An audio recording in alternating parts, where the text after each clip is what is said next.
Hello friends, എല്ലാവർക്കും മറ്റൊരു പുതിയ വീഡിയോയിലേക്ക് സ്വാഗതം. മോസ്റ്റ് റിക്വസ്റ്റഡ് വീഡിയോ ആണ്. ബിഫാംകാർക്ക് വേണ്ടി എക്സ്ക്ലൂസീവ് ആയിട്ട് ചെയ്യുന്നതാണ്.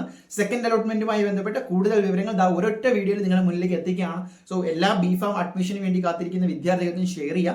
നമ്മുടെ ഇൻസ്റ്റാഗ്രാമിൽ ഇതുവരെയും ജോയിൻ ചെയ്തിട്ടില്ല എങ്കിൽ ഡിസ്ക്രിപ്ഷനിൽ ലിങ്ക് ഉണ്ട്. നിങ്ങൾക്ക് സംശയങ്ങൾ നേരിട്ട് ചോദിക്കാവുന്നതാണ്. So within seconds we will reply guys. So നമുക്ക് കാര്യത്തിലേക്ക് കിടക്കാം. സെക്കൻഡ് അലോട്ട്മെന്റ് ഇന്നലെ ഒഫീഷ്യലായിട്ട് പബ്ലിഷ് ചെയ്തു. അപ്പോൾ അത് കഴിഞ്ഞിട്ട് നിങ്ങൾക്ക് ഇനിയുള്ള പ്രൊസീജിയറിൽ എന്തെങ്കിലും ഡൗട്ട് ഉണ്ട് എങ്കിൽ അത് പണി കിട്ടും. അപ്പോൾ ആ ഡൗട്ട് മാറ്റാനാണ് ഇത്തരം ഒരു വീഡിയോ ചെയ്യുന്നത്. നമുക്ക് നോക്കാം. കീമിൽ വന്നിട്ടുള്ള ലേറ്റസ്റ്റ് അപ്ഡേറ്റ് അനുസരിച്ച് 2025 സംസ്ഥാനത്തെ ഫാർമസി കോഴ്സുകളിലേക്കുള്ള സെക്കൻഡ് അലോട്ട്മെന്റ് കേന്ദ്രീകൃത അലോട്ട്മെന്റ് വെബ്സൈറ്റിൽ പ്രസിദ്ധീകരിച്ചിട്ടുണ്ട്. നിങ്ങൾ ചെക്ക് ചെയ്തിട്ടുണ്ട് എന്ന് തന്നെ വിചാരിക്കുന്നു. ചിലർക്ക് മാറിയിട്ടുണ്ടാകും, ചിലർക്ക് ഒരുപക്ഷെ കിട്ടിയിട്ടുണ്ടാവില്ല. ഇനി ആദ്യത്തെ അലോട്ട്മെന്റിന് പോലും കിട്ടാത്തവർക്ക് സെക്കൻഡ് അലോട്ട്മെന്റിൽ കിട്ടിയിട്ടും ഉണ്ടാവും.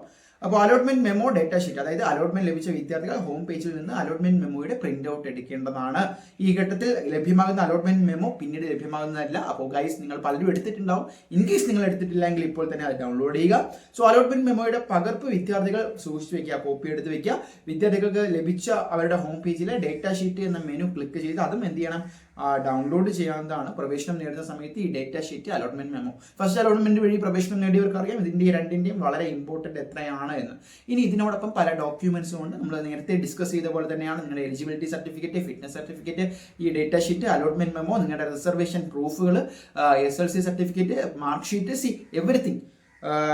നിങ്ങൾ ആ കീം പോർട്ടലിൽ ഒരു ആപ്ലിക്കേഷൻ സമയത്ത് എന്തൊക്കെ നിങ്ങൾ കൊടുത്തിട്ടുണ്ടോ, നോൺ ക്രിമി ലെയർ ഉൾപ്പെടെ കൊടുത്തിട്ടുണ്ടെങ്കിൽ അതിൻ്റെ ഉൾപ്പെടെ കോപ്പി, കാസ്റ്റ് സർട്ടിഫിക്കറ്റ് ഉണ്ടെങ്കിൽ അതെല്ലാം നിങ്ങൾ എന്ത് ചെയ്യണം, അതുകൊണ്ട് കോളേജുകൾ അധികാരികൾക്ക് മുന്നിൽ ഹാജരാകേണ്ടതാണ്. അപ്പോൾ അതിന് പറയുന്നുണ്ട്, അലോട്ട്മെന്റ് ലഭിക്കുന്ന വിദ്യാർത്ഥികൾ അലോട്ട്മെന്റ് മെമ്മോയിൽ കാണിച്ചിട്ടുള്ളതും പ്രവേശന പരീക്ഷണ കമ്മീഷണർക്ക് അടയ്ക്കേണ്ടതുമായിട്ടുള്ള ഫീസ് അവിടെ ഉണ്ടാവും. Fees pay to be CE എന്നായിരിക്കും കൊടുത്തിട്ടുണ്ടാവുക. അത് 9/9/2025, അതായത് ഇന്ന് മുതൽ 12 വരെ നിങ്ങൾക്ക് 4 ദിവസം കറക്റ്റ് ഉണ്ട്. ഉച്ചയ്ക്ക് 2 മണി വരെ ഓൺലൈനായിട്ട് പേയ്മെന്റ് ചെയ്യാം. അതുപോലെ തന്നെ അന്ന് 3 മണിക്ക് മുമ്പ്, അതായത് 12-ാം തീയതി 3 മണിക്ക് മുമ്പ് തന്നെ കോളേജുകളിൽ പ്രവേശനം നേടേണ്ടതുമാണ്. ഇനി ഞാൻ പറയാൻ പോകുന്ന കാര്യം ശ്രദ്ധിച്ചു കേൾക്കണം. ഫാർമസി കോഴ്സിന് 1ാം ഘട്ടം ലഭിച്ച അലോട്ട്മെന്റിൽ നിന്നും വ്യത്യസ്തമായ അലോട്ട്മെന്റ് 2ാം ഘട്ടത്തിൽ ലഭിച്ചതിൽ അധിക തുക പ്രവേശന കമ്മീഷന്റെ അധികാര പേരിൽ അടയ്ക്കേണ്ടതുണ്ടെങ്കിൽ മുകളിൽ പറഞ്ഞ പ്രകാരം നിശ്ചിത തീയതിക്കുള്ളിൽ ഒടുക്കേണ്ടത് നിർദ്ദിഷ്ട സമയത്തിനുള്ളിൽ അലോട്ട്മെന്റ് ലഭിച്ച കോളേജുകളിൽ ഹാജരായി പ്രവേശനം നേടേണ്ടതുമാണ്. അപ്പോൾ ഇത് ബാധകമാകുന്നത് നിങ്ങൾക്ക് ഓൾറെഡി ഫസ്റ്റ് അലോട്ട്മെന്റിൽ കിട്ടി, നിങ്ങൾക്ക് സാറ്റിസ്ഫൈഡ് അല്ലായിരുന്നു, നിങ്ങൾ ഓപ്ഷൻ റീഅറേഞ്ച് ചെയ്തു, വീണ്ടും വേറൊരു കോളേജ് കിട്ടിയെങ്കിൽ ആ അധിക തുക എന്തെങ്കിലും ഉണ്ടെങ്കിൽ അലോട്ട്മെന്റ് മെമ്മോയിൽ ഉണ്ടാവും. അതും ഈ പറഞ്ഞ ഡേറ്റിനകത്ത് നിങ്ങൾ പേ ചെയ്യണം. പുതിയ കോളേജിൽ നിങ്ങൾ എന്തായാലും എന്ത് ചെയ്യണം, പ്രവേശനം നേടണം. സോ കോളേജുകളിൽ ഒടുക്കേണ്ട ഫീസ് പ്രവേശന സമയത്ത് വിദ്യാർത്ഥികൾ അലോട്ട്മെന്റ് ലഭിച്ച വിദ്യാർത്ഥികൾ ഒതുക്കേണ്ടതാണ്. Okay, fine. നിശ്ചിത സമയത്തിനുള്ളിൽ കോളേജുകളിൽ ഹാജരായി പ്രവേശനം നേടാത്ത വിദ്യാർത്ഥികളുടെ അലോട്ട്മെന്റ് റദ്ദാക്കുന്നതാണ്. സോ പലരും ചോദിച്ചു, പോയി അഡ്മിഷൻ എടുത്തെങ്കിൽ റദ്ദാവോ ഇല്ലയോ എന്നൊക്കെ. റദ്ദാക്കപ്പെടും എന്നതാണ് മനസ്സിലാക്കുക. സോ അഡ്മിഷൻ എടുക്കുക ഈ പറയുന്ന ഡേറ്റിനകത്ത്.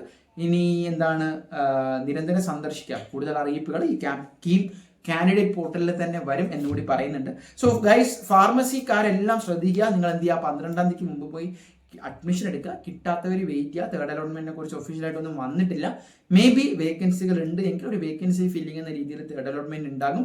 അതിന്റെ ഡീറ്റെയിൽസ് വരുന്നതിനനുസരിച്ച് നിങ്ങളുടെ മുന്നിലേക്ക് എത്തിക്കാം. സോ ഗൈസ്, തൽക്കാലം നിർത്തുന്നു. It's me uncle Satheesh.